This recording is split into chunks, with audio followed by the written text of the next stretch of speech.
যারা নবী বিদ্বেষী, সাহাবা বিদ্বেষী, যারা আমাদের আলেম ওলামাদেরকে নিয়ে কওমি অঙ্গন ইতিহাস নিয়ে তুচ্ছ-তাচ্ছিল্য করে, তাদের সাথে কোনো আলেম ওলামা, কোনো তাওহীদি জনতা, কোনো ইসলামী দলের ঐক্য হওয়া দূরের কথা, সম্পর্ক রাখার কোনো সুযোগ নাই।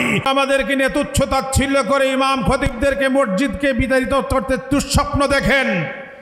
বিগত 15-16 বছর ফ্যাসিস্ট সরকার যেটা স্বপ্নেও ভাবতে পারে নাই, আমরা প্রতিবাদের মুখেও সেই মসনদ দখল করেছিলাম।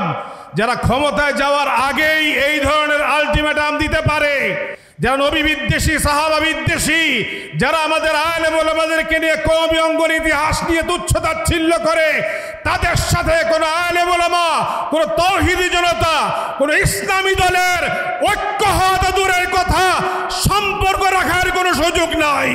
যদি তাদের সাথে কেউ সম্পর্ক করে, কেউ যদি ইসলামের নামে তাদের সাথে ঐক্যের সুর তোলে, তাদেরও ইতিহাসের রাস্তা করে নিক্ষেপ করা হবে।